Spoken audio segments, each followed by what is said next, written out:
Good morning. In further continuation of first aid management, today we are going to discuss about the summer illness.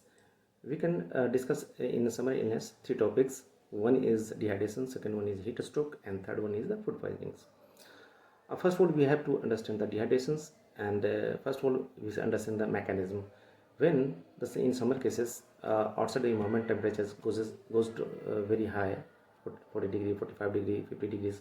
In this cases, our body mechanism is activated, and the hypothalamus trigger and compensate the lower down the body temperatures to optimum level.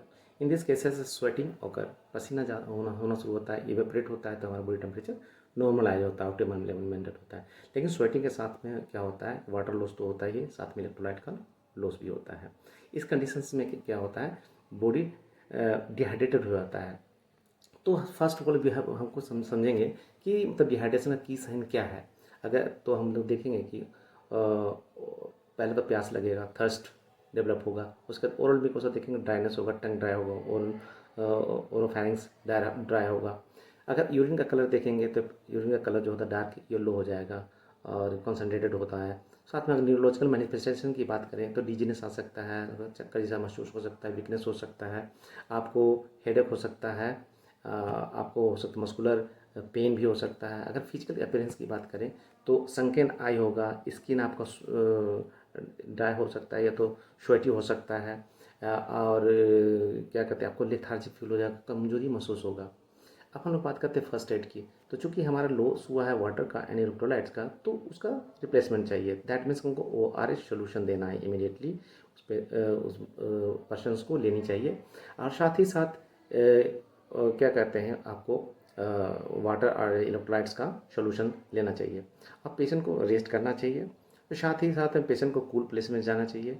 हो सके अगर cooler है तो cooler, fan है तो fan use करें. और कोशिश करें बॉडी टेम्परेचर को डाउन करें. और ख़ास में अगर बात करते हूँ, अगर डाइट की बात करते हैं तो उसमें अगर लिक्विड डाइट लेते हैं तो ज़्यादा अच्छा है.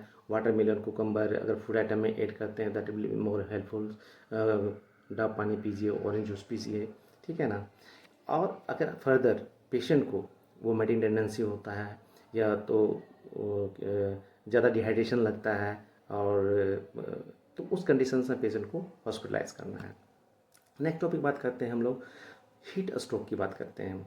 हीट स्ट्रोक में क्या होता है, फर्दर मतलब dehydration due to the summer के कारण क्या होता है, हमारा बॉडी स्वेटिंग तो होता ही है, वाटर लॉस होता ही है, इलेक्ट्रोलाइट लॉस होता ही है.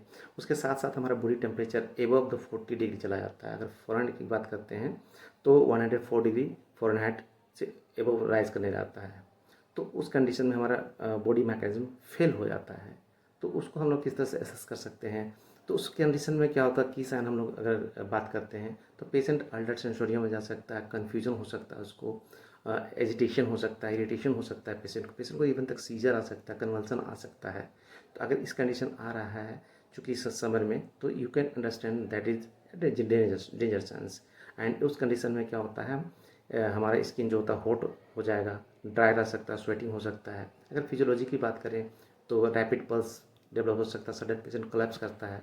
इन दैट कंडीशन पेशेंट को इमीडिएटली साइडेड एरिया में ले जाना चाहिए, कूल प्लेस में जाना चाहिए. पेशेंट को इमर्स करना, कोल्ड वाटर में इमर्स कर जाना चाहिए. साथ में एक्स्ट्रा जो क्लॉथ है उसको खोल देना चाहिए एंड इमीडिएट हॉस्पिटल के ट्रांसफ़र करना चाहिए. ये ज़रूरी है to save the life of the patients. And